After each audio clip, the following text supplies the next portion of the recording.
Welcome to ABC campus. आज हम ice 37 provisions contingent liabilities and contingent asset के कुछ ऑब्जेक्टिव क्वेश्चन एंड आंसर्स को डिस्कस कर रहे हैं। तो फर्स्ट क्वेश्चन हमारे पास है कि which of the following would not be valid reason for recording a provision. Not be valid reason. So इसमें सबसे पहले पॉइंट है कि company has a policy of cleaning up an environmental contamination caused by its operation but is not legally oblige to do so. तो still अगर policy है तो और वो पॉलिसी पब्लिश्ड हो तो there is constructive obligation chances, और उस वजह से ये एक वैलिड रीज़न हो सकती है। A company is leasing an office building for which it has no further use. However, it is tied into the lease for another year. तो ये एक ऑनरस कॉन्ट्रैक्ट बन जाता है, और ऑनरस कॉन्ट्रैक्ट के अंदर भी प्रोविजन रिकग्नाइज करना एक वैलिड रीजन है। A company is closing down a division. The board has prepared detailed closure plan which have been communicated to customers and employees. तो ये भी एक कंस्ट्रक्टिव ऑब्लिगेशन क्रिएट हो जाती है रीस्ट्रक्चरिंग की, और इसमें भी प्रोविजन रिकग्नाइज होनी चाहिए। A company has acquired a machine which requires a major overhaul every 3 years. The cost of first overhaul is reliably estimated at rupees 1.2 million.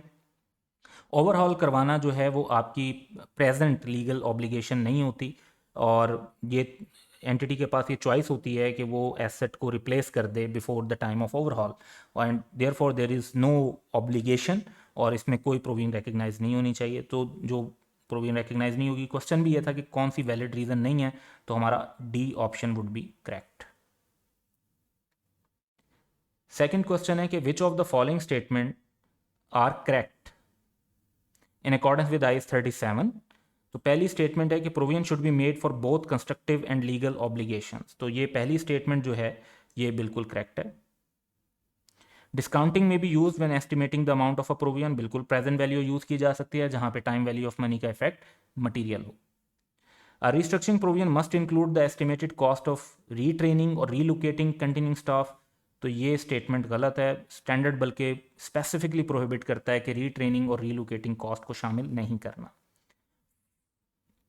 Fourth statement है कि a restructuring provision may only be made when a company has a detailed plan for the restructuring and has communicated to interested party the firm intention to carry it out.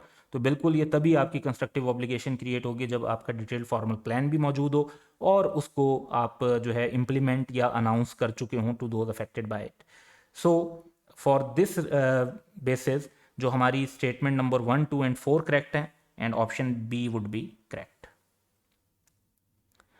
Third question है कि Talal limited year end is 30 September 2014 and the following potential liabilities have been identified. Which two of the following should TL recognize as liabilities as at 30 September 2014? The signing of a non-cancelable contract in September 2014 to supply goods in the following year on which due to pricing error a loss will be made।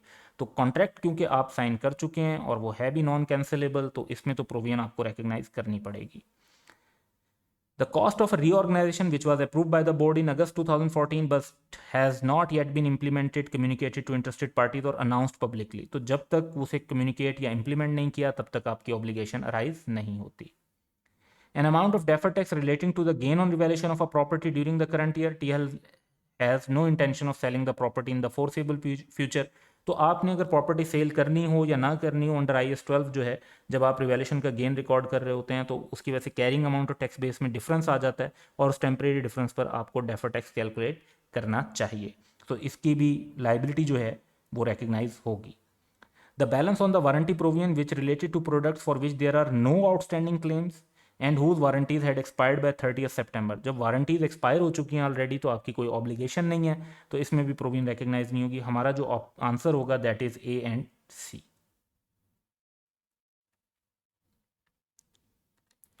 Fourth है the following information has been extracted from the record of simple limited.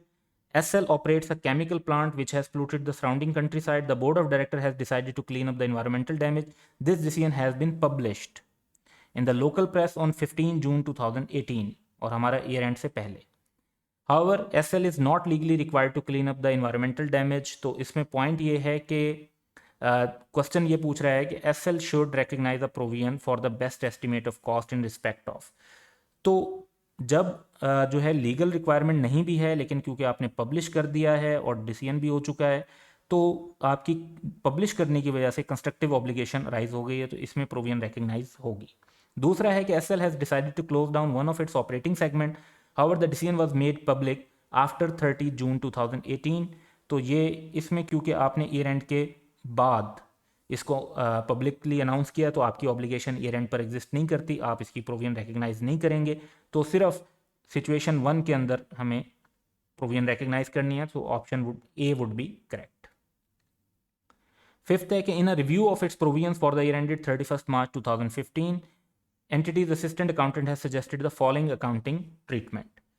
और उसमें है कि G based on past experience are ₹200,000 provision for unforeseen liabilities arising after the year end. तो सिर्फ अंदाजे की base पर प्रोविजन रिकग्नाइज करना अलाउड नहीं है, और एग्जैक्ट आपको डिफाइन करना चाहिए कि you have present obligation arising from past event. तो अनफोर्सीन सर्कमस्टांसिस की प्रोविजन रिकग्नाइज नहीं की जाती। नंबर 2 है the partial reversal as a credit to the statement of profit और loss of the accumulated depreciation provision on an item of plant because the estimate of its remaining useful life has been increased by 3 years. जब कोई estimate change होता है तो उससे depreciation के ऊपर future years के लिए फ़र्क पड़ेगा। जो पास्ट में आप डेप्रिसिएशन चार्ज कर चुके हैं वो रिवर्स नहीं होगी। तो चेंज इन एस्टिमेट में जब एस्टिमेट चेंज होता है तो उस करंट पीरियड में और उससे ऑनवर्ड के पीरियड्स में फ़र्क पड़ता है। आप प्रीवियस एक्यूमुलेटेड डेप्रिसिएशन को जो है एलिमिनेट नहीं करते या रिड्यूस नहीं करते। तो ये भी एक इनकरेक्ट सजेशन है। थर्ड है providing ₹1 million for defer tax as 25% relating to a ₹4 million revaluation of property during March 2015 even though entity has no intention of selling the property in the near future।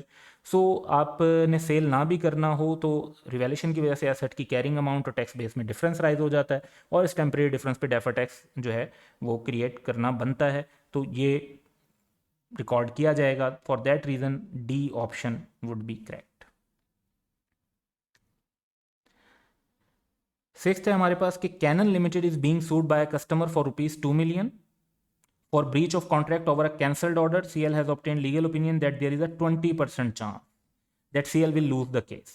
Accordingly, CL has provided ₹400,000 in respect of this claim। एक तो ये measurement भी appropriate नहीं है कि expected value इस पर calculate की जाए। दूसरी बात है कि 20% चांस है तो प्रोविजन रिकग्नाइज नहीं होनी चाहिए, कंटीजेंट लाइबिलिटी डिस्क्लोज होनी चाहिए।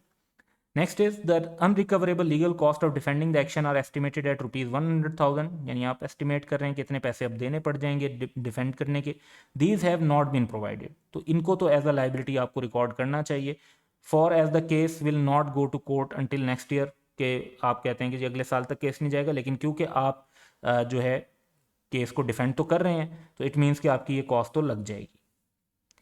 सो what is the amount of provision that should have been made by CL in respect of above information. तो आपको 100,000 की लाइबिलिटी रिकग्नाइज करनी चाहिए और एक्सपेंस रिकॉर्ड करना चाहिए एक्रूवल के तौर पे या प्रोविजन के तौर पे। ये जो फर्स्ट सिचुएशन है इसकी कोई ऑब्लिगेशन रिकग्नाइज करना नहीं बनता। सेवंथ है during the year Platinum limited acquired an iron ore mine at a cost of ₹600 million। In addition, when all the ore has been extracted, estimated 10 years time, the company will face estimated cost for landscaping the area affected by the mining that have a present value of ₹200 million। यानी हमें present value calculate करने की जरूरत नहीं है, already given है। These cost would still have to be incurred even if no further ore was extracted। यानी हमारी ऑब्लिगेशन आज ही एग्जिस्ट करती है, हम मजीद एक्सट्रैक्शन करें या ना करें ये ऑब्लिगेशन एग्जिस्ट कर रही है।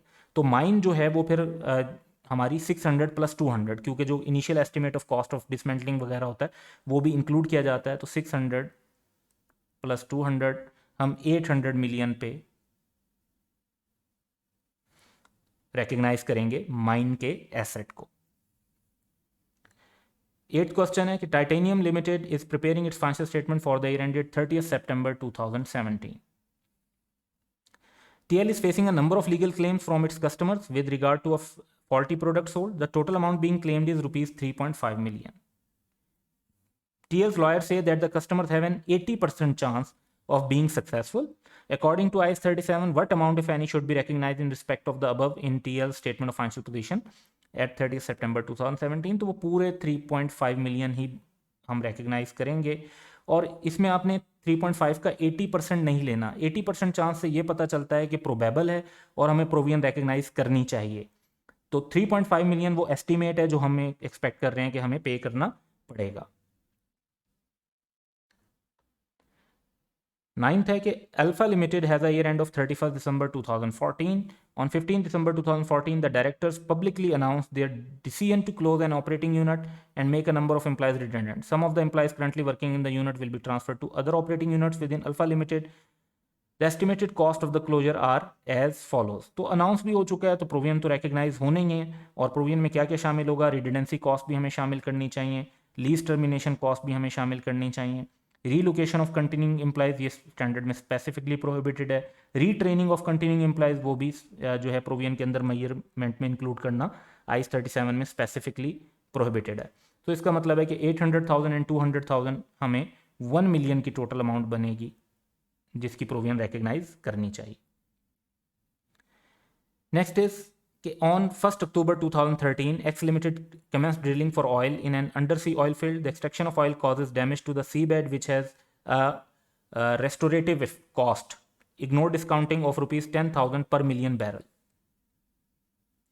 of oil extracted. यानी जितना ऑयल एक्सट्रैक्ट करते हैं उस हिसाब से ऑब्लिगेशन होती है, तो उसमें और पर मिलियन बैरल जो है वो 10,000 की कॉस्ट है। X limited extracted 250 million barrel of oil in the year ended 30 September 2014।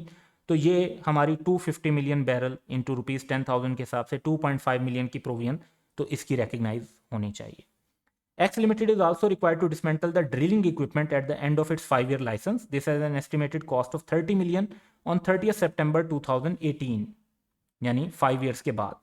X Limited cost of capital is 8% per annum and rupee 1 has a present value of 68 पैसा in 5-year time, यानी discount factor हमें खुद calculate करके बता दिया कि वो 0.68 है, तो 30 मिलियन की 0.68 से मल्टीप्लाई करके प्रेजेंट वैल्यू निकालते हैं तो दैट इज 20.4 मिलियन। लेकिन ये ईयर के स्टार्ट की वैल्यू आएगी, ईयर के एंड की वैल्यू निकालना चाहते हैं तो हमें इस पर इंटरेस्ट भी इंक्लूड करना चाहिए। तो 8% इंटरेस्ट रेट क्वेश्चन में गिवन है, 8% इंटरेस्ट लेते हैं तो दैट इज 1.632 मिलियन।